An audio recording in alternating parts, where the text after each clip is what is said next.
Hello friend, SM education services के official YouTube channel पे आपका स्वागत है। मैं एस के सिंह, मेडिकल काउंसलर। आज मैं बात करने वाला हूँ एमएसएमडी और डीएनबी के बीच के डिफरेंस बताने वाला हूँ इस वीडियो के माध्यम से, और साथ में बताऊंगा why MD MS better than DNB.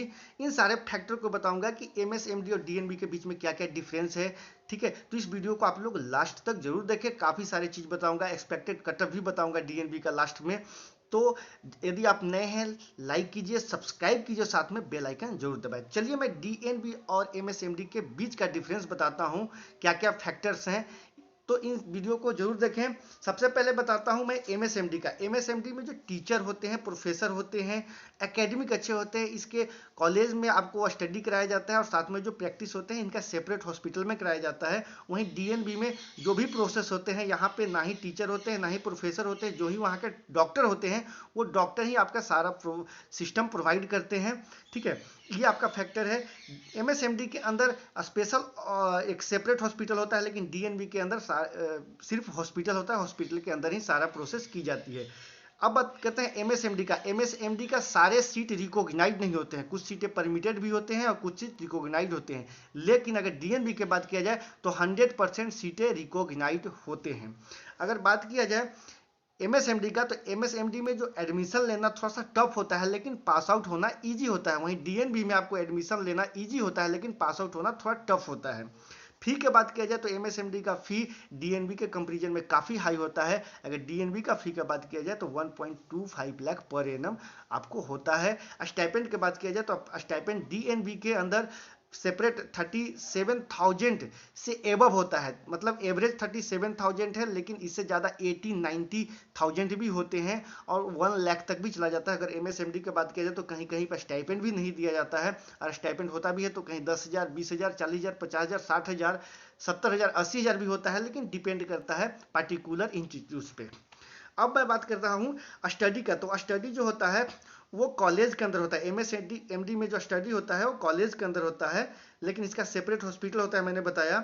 लेकिन डीएनबी के अंदर बोथ इन हॉस्पिटल। ठीक है, अब नेक्स्ट है आपका, वो है आपको इस एमएसएमडी का जो एग्जाम होता है वो खुद का हॉस्पिटल में होता है। एमएसएमडी का जो एग्जाम होता है खुद के हॉस्पिटल में होता है, लेकिन वहीं अगर डीएनबी के एग्जाम की बात किया जाए तो ये दूसरे स्टेट में, आउट ऑफ स्टेट आपको एग्जाम कराया जाता है। ये भी एक थोड़ा सा टफनेस होता है। इंटरनल जो होता है डीएनबी के एमएसएमडी के अंदर, एक इंटरनल हो गया, एक्सटर्नल हो गया, थोड़ा सा ईजी होता है। लेकिन डीएनबी के अंदर एक्सटर्नल इसलिए टफ हो जाता है कि आपको आउट ऑफ स्टेट जाने पड़ता है। वहाँ के ना ही आप जो एक्सटर्नल को आप पहचान पाते हैं, ना आपको लिंकअप होती है, कोई टच होती है। इसके वजह से थोड़ा सा प्रॉब्लम हो जाती है। वहीं बात किया जाए पासिंग परसेंटेज का, तो एमएसएमडी का पासिंग परसेंटेज काफ़ी अच्छा होता है, वहीं डीएनबी का थोड़ा सा पासिंग परसेंट अच्छा नहीं होता है। एमएसएमडी का जो होता है इंटरनल सपोर्ट काफ़ी अच्छा होता है, लेकिन डीएनबी के अंदर इंटरनल सपोर्ट नहीं होता है। वहीं ट्रेनिंग एवरेज की बात किया जाए तो ट्रेनिंग एवरेज जो होता है एमएसएमडी के अंदर काफ़ी अच्छा होता है, वहीं काफ़ी अच्छा नहीं होता है। एमएसएमडी के अंदर ट्रेनिंग जो होता है वो एवरेज होता है, लेकिन अगर डीएनबी की बात किया जाए तो डीएनबी के अंदर जो ट्रेनिंग होता है काफ़ी अच्छा होता है, काफ़ी अच्छा यानी कि एक्सलेंट होता है ट्रेनिंग। तो डीएनबी इस मामले में काफ़ी अच्छा है। बहुत सारे स्टूडेंट को फ़ोन आ रहा था कि क्या डीएनबी जो होता है रिकॉग्नाइज जो इंटरनेशनल लेवल पे होता है, अदर कंट्री में भी आप जा सकते हैं? तो बिल्कुल जा सकते हैं, इंटरनेशनल लेवल पे आपको डीएनबी का भी परमिशन है, रिकॉग्नाइज होते हैं। अब बात करते हैं अब बात करते हैं why M D M S better than DNB. Next आपका आ गया first try M D M S then DNB. ये फर्स्ट ट्राई लोग एम एस एम डी को ही क्यों करते हैं, डीएनबी को क्यों नहीं करते हैं?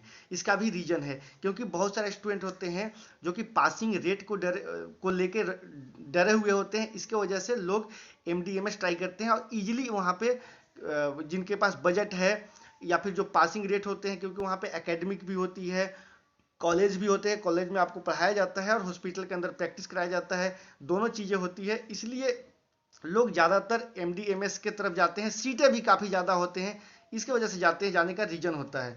लेकिन अगर बात किया जाए डीएनबी के अंदर, तो डीएनबी के अंदर भी सारे फैसिलिटीज होते हैं, बस कॉलेज नहीं होते हैं। तो डीएनबी भी काफ़ी अच्छा सब्जेक्ट है आप लोगों के लिए। पहले डीएनबी का क्रेज कम था, लेकिन धीरे धीरे डीएनबी का भी क्रेज बढ़ते चला जा रहा है। बहुत सारे स्टूडेंट होते हैं जो कि फी को एफर्ट नहीं कर पाते एमएसएमडी में, लेकिन डीएनबी के लिए एफर्टेबल होता है, फी 1.25 लाख होता है। और बहुत सारे स्टूडेंट का रीजन होता है डीएनबी लेने का, क्योंकि उनका जो ब्रांच होता है एक सेपरेट ब्रांच होता है, जो कि चाहते हैं मनचाहा ब्रांच। जैसे किसी को चाहिए रेडियोलॉजी, लेकिन उनका स्कोर कम है, सॉरी रेडियोलॉजी एमएसएमडी में नहीं मिल पा रहा है, तो वो डीएनबी की तरफ मूव करते हैं, क्योंकि उन्हें सिर्फ रेडियोलॉजी ही चाहिए। बहुत सारे स्टूडेंट ऐसे होते हैं जिनको सिर्फ चाहिए डर्माटोलॉजी, तो डर्माटोलॉजी एमएसएमडी में नहीं मिल पाता है, तो डीएनबी की तरफ मूव करते हैं। ठीक है, और डीएनबी की तरफ जैसे हो गया आपको साइकेट्रिक। साइकेट्रिक में अगर एमएसएमडी में अगर आप सीटें लेते हैं, सपोज आप चले गए लैंग्वेज प्रॉब्लम होते हैं, ऐसे स्टेट में चले गए जहाँ की लैंग्वेज प्रॉब्लम क्रिएट होती हैं, तो इसके वजह से लोग डीएनबी की तरफ मूव करते हैं कि साइकेट्रिक ब्रांच जो होता है इसमें आपको कॉन्सेंट्रेट करके सुनने पड़ता है, समझने पड़ता है पेशेंट की क्या प्रॉब्लम है। यदि आपको लैंग्वेज ही समझ में नहीं आ पाते हैं तो आप ट्रीट क्या करेंगे, सीखेंगे क्या, सिखाएंगे क्या, या ट्रीटमेंट क्या देंगे आप। तो इन सारी चीज़ों को देखते हुए लोग अपने जगह पे, अपने स्टेट में, अपने सिटी में सीट पाने के लिए एमएसएमडी नहीं मिलता है तो डीएनबी की तरफ मूव करते हैं। तो किसी किसी का जो डिजायर ब्रांच होता है, डिजायर ब्रांच के लिए भी डीएनबी की तरफ जाते हैं। बहुत सारे स्टूडेंट फी जो होता है एमएसएमडी में तो 14 लाख, 20 लाख, 30 लाख, 35 लाख, 25 लाख, 40 लाख, 60 लाख, 70 लाख तक का फी जाता है, लेकिन इतना फी हर एक स्टूडेंट नहीं पे कर पाते हैं, इसके वजह से डीएनबी की तरफ मूव करते हैं।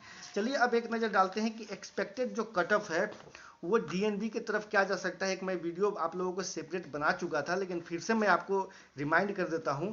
अगर रेडियो का बात किया जाए तो रेडियोलॉजी के लिए अगर जो स्टूडेंट अभी प्रिपरेशन कर रहे हैं, एप्लीकेशन फॉर्म अभी भी नहीं आया है, एग्जाम का डेट डिक्लेयर कर दिया गया था 18 अप्रैल। एप्लीकेशन फॉर्म 22 फरवरी को यानी कल तक आपको विंडो ओपन हो जाएगा, एप्लीकेशन फॉर्म के लिए पोर्टल ओपन हो जाएगा, तो आप एप्लीकेशन फॉर्म फिल कर पाएंगे कल से। तो चलिए बताता हूं क्या जा सकता है आपको एक्सपेक्टेड कट ऑफ डीएनबी का। रेडियोलॉजी की अगर बात किया जाए तो 730 अगर प्लस है तो आपको सीट मिल सकता है डीएनबी के लास्ट राउंड तक, फाइनल राउंड तक। और अगर डर्माटोलॉजी की बात किया जाए, डर्माटोलॉजी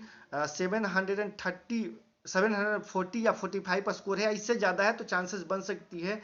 जनरल मेडिसिन की बात किया जाए तो अगर आपका 650 या इससे ज़्यादा स्कोर है तो आपको सीटें मिल सकती है। ओप्स गायनी 610 या इससे ज़्यादा स्कोर है तो आप बिल्कुल सेफ जोन में माने जाएंगे। पीडियाट्रिक्स के लिए आपको 640 प्लस होना चाहिए, सर्जरी के लिए आपको 610 प्लस होना चाहिए, टीबी एंड चेस्ट के लिए आपको 645 प्लस होना चाहिए, साइकेट्री के लिए आपको 614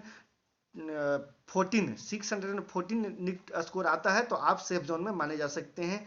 वहीं बात किया जाए ऑर्थो के लिए आपको 610 नीट स्कोर है तो आपको चांसेस बनेंगे 100% सेफ जोन में माने जाएंगे।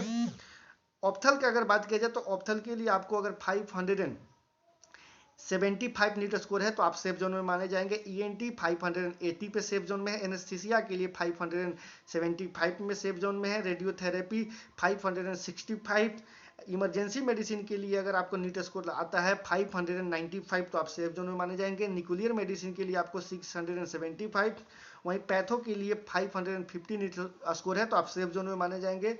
न्यूक्लियर सर्जरी 6 इयर्स का जो कोर्स है इसमें अगर आपको नीट स्कोर 610 है तो आप सेफ जोन में माने जाएंगे। कार्डियो सर्जरी के लिए आपको 600 अगर नीट स्कोर आता है तो आप सेफ जोन में माने जाएंगे। प्लास्टिक सर्जरी जो 6 इयर्स का कोर्स है इसमें अगर आपको नीट स्कोर आता है 605 तो आप सेफ जोन में है।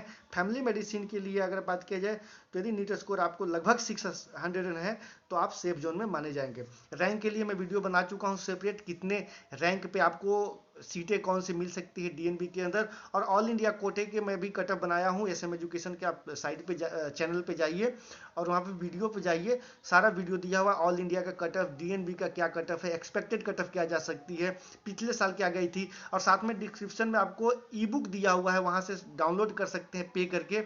ई बुक से आप सारे चीज़ों को जान सकते हैं, क्या है एक्सपेक्टेड कट ऑफ क्या जा सकती है, पिछले साल का क्या कट ऑफ था, क्या स्टाइपेंड है, ठीक है, क्या सैलरी मिलेंगे, इन सारे चीज़ों के बारे में जिक्र किया गया है ई बुक में। और हमारे यहाँ पेड सर्विस भी है, चाहे तो आप पेड सर्विस अवेल कर सकते हैं।